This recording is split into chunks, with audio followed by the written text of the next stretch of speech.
नमस्कार, मैं रवि आसलीवाल। खबरा प्रदेश की में आपका स्वागत है। पेश है अपने देश व राजस्थान की सकारात्मक खबरों के साथ खबरा प्रदेश की। केंद्र सरकार ने लॉकडाउन के दौरान खुलने वाली दुकानों का दायरा बढ़ा दिया है। गृह मंत्रालय ने आदेश जारी करते हुए कहा कि शहरी इलाकों में शॉप्स एंड एस्टेब्लिशमेंट एक्ट के तहत रजिस्टर्ड सभी दुकानें खोली जा सकेगी। इनमें गली मोहल्ले की दुकानों के अलावा आवासीय परिसर में बनी दुकानें भी शामिल है। लेकिन यह आदेश हॉट स्पॉट और कंटेनमेंट जोन में लागू नहीं होगा। शहरी इलाकों में मार्केट कॉम्प्लेक्स, मल्टी ब्रांड और सिंगल ब्रांड मॉल नहीं खोले जा सकेंगे। लॉकडाउन के बीच आवाजाही शुरू होने वाली है। यूपी में दूसरे राज्यों में फंसे हुए मजदूरों को लाने की तैयारी की जा रही है कि उनके और ऐसे ही यूपी के साथ साथ एमपी और कई राज्य भी अपने फंसे हुए मजदूरों को वापस लाने की तैयारी कर रहे हैं। दिल्ली इंटरनेशनल एयरपोर्ट लिमिटेड ने लॉकडाउन के बाद सोशल डिस्टेंस नियमों का पालन करते हुए दिल्ली एयरपोर्ट का परिचालन करने की तैयारी पूरी कर ली है। एयरपोर्ट की इमारतों को सैनिटाइज करने के लिए भी कई कदम उठाए गए हैं। चेक इन काउंटर क्षेत्र में दूरी पर बैठने के लिए अतिरिक्त सीटों की व्यवस्था की जाएगी। राजस्थान के डीलर्स की ओर से विक्रय किए गए परिवहन और गैर परिवहन BS4 वाहनों का रजिस्ट्रेशन अब 30 अप्रैल तक हो सकेगा।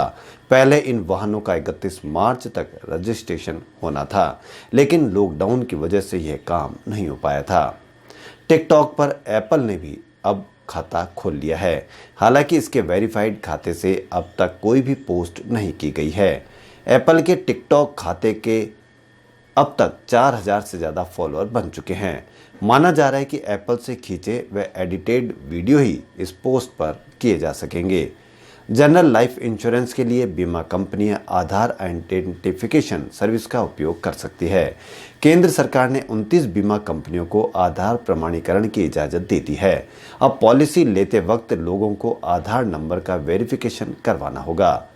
लोगों की जरूरी वस्तुओं की आपूर्ति के लिए भारतीय ई कॉमर्स पोर्टल जारी करने जा रही है।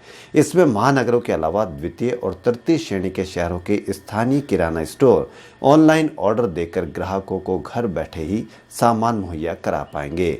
इसमें विनिर्माता, वितरक, थोक विक्रेता भी जुड़ सकेंगे। मुबारक महीने रमज़ान का चांद शुक्रवार शाम दिखाई दिया। जामा मस्जिद में आयोजित सेंट्रल हिलाल कमेटी की मीटिंग के बाद इसका फैसला हुआ। इसी के साथ रमज़ान की बातें या रमज़ान का आगाज़ हो गया है। अब अगले एक महीने शहर के मुस्लिम या देश के मुस्लिम धर्मावलंबी रोज़ा रखेंगे। कोरोना के इलाज में प्लाज्मा थेरेपी काफ़ी कारगर साबित हो रही है। दिल्ली में इसके परिणाम सकारात्मक आए हैं। इसे देखते हुए राजस्थान सरकार ने ICMR से इसकी इस्तेमाल करने की मंजूरी मांगी है। केंद्र की मंजूरी मिलते ही SMS अस्पताल जयपुर में इसका इस्तेमाल किया जाएगा। इसके साथ ही इसका इस्तेमाल करने वाला राजस्थान का पहला अस्पताल SMS अस्पताल बन जाएगा। दुनिया भर के चिकित्सक समुदाय के अमेरिकी राष्ट्रपति डोनाल्ड ट्रंप के बयान की निंदा कर रहे हैं, जिसमें उन्होंने कहा था कि कोरोना वायरस के इलाज के लिए मरीजों को ब्लीच का इंजेक्शन लगाया जाना चाहिए। कोटा से कोचिंग छात्रों को घर भेजने का सिलसिला जारी है। शुक्रवार को भी राजस्थान के छात्रों को उनके घरों पर भेजने की प्रक्रिया शुरू हो गई है। शनिवार को भी राजस्थान के अलग अलग जिलों से छात्र भेजे जाएंगे। इसके अलावा आसाम और हरियाणा सरकार की ओर से अपने अपने छात्रों को ले जाया गया, लेकिन बिहार के विद्यार्थियों को भेजने की अभी तक अनुमति नहीं मिली है। मेडिकल काउंसिल कमेटी की ओर से मेडिकल PG सीटों पर एडमिशन के लिए आयोजित की जा रही all India medical dental counselling का राउंड 1 जारी है। राजस्थान जयपुर की फल और सब्जी मंडी मुहाने के खुलने में बदलाव किया गया है। अब रात 12 बजे से सुबह 10 बजे तक मंडी खोलने के लिए आदेश जारी कर दिए गए हैं। यह 26 अप्रैल यानी कल से निश्चित हो सकेगा। निजी स्कूल संचालक 25 जून से पहले बकाया फीस वसूल नहीं कर सकेंगे। राजस्थान के CM अशोक गहलोत के निर्देश के बाद माध्यमिक शिक्षा निदेशालय ने आदेश जारी किए हैं। 15 मार्च के बाद का निजी स्कूल का कोई भी बकाया शुल्क, वर्तमान में लागू फीस और फीस का अग्रिम भुगतान 3 माह तक के लिए स्थगित कर दिया गया है। इसके हिसाब से फीस और बकाया वसूली 15 जून तक नहीं हो सकेगी। कोरोना के प्रभाव के देखते हुए हाउसिंग बोर्ड ने बिना ब्याज में पेनल्टी के आवासों की किस्तें जमा कराने की अवधि 30 जून तक कर दी है। इस दौरान बकाया जमा कराने पर ब्याज और पेनल्टी में छूट मिलेगी। आज परशुराम जयंती है। पूरे भारत में घर घर में यज्ञ, मंत्रोच्चार और दीप प्रज्वलन के साथ भगवान परशुराम जयंती मनाने की तैयारी की जा रही है। इस वर्ष घरों में रहकर ही परशुराम जयंती उत्साहपूर्वक मनाई जाएगी। राजस्थान के जिला मुख्यालय पर चल रहे अंग्रेजी माध्यम के महात्मा गांधी राजकीय स्कूलों में खाली पद भरने के लिए शिक्षा विभाग ने कवायद प्रारंभ कर दी है। जिले में खाली पद भरने के लिए ऑनलाइन आवेदन के निर्देश दिए गए हैं। इसके बाद खाली पदों को भरने के लिए वीडियो कॉन्फ्रेंस कॉल, व्हाट्सएप या अन्य किसी माध्यम के जरिए साक्षात्कार लेकर योग्य कार्मिकों का चयन किया जाएगा। राजस्थान जयपुर की कंपनी ने देसी वीडियो कॉन्फ्रेंसिंग ऐप डेवलप करने में सफलता पाई है। जूम ऐप के सुरक्षा संबंधी कारणों को लेकर केंद्र सरकार की एडवाइजरी के बाद इस प्रकार के ऐप को काफ़ी मांग हो गई है। जयपुर की डाटा एग्जाम की सहयोगी company data engineers global limited ने कंप्यूटर, आईफोन और एंड्रॉयड के लिए वीडियो मीट नामक ऐप लॉन्च की है। डाटा एक्सचेंज के सीईओ डॉक्टर जे डाटा के अनुसार यह पहला मेड इन इंडिया ऐप है जो बिना डेडिकेटेड नेटवर्क और मल्टीपल वीडियो कॉन्फ्रेंसिंग सुविधा प्रदान कर रहा है। इसे एक साथ 200 लोग काम में ले सकते हैं, इसलिए यह ऑनलाइन पढ़ाई के लिए भी काफ़ी उपयोगी है। इस ऐप का उपयोग वाईफाई कनेक्शन की सहायता से बिना भी सिम कार्ड वाले फ़ोन में भी किया जा सकता है। वहीं देश की 8वीं सबसे बड़ी mutual fund company Franklin Templeton ने अपनी 6 डेट स्कीमों को बंद करने का फैसला कर लिया है। कंपनी का कहना है कि नकदी संकट के कारण उसने ये फैसला किया है।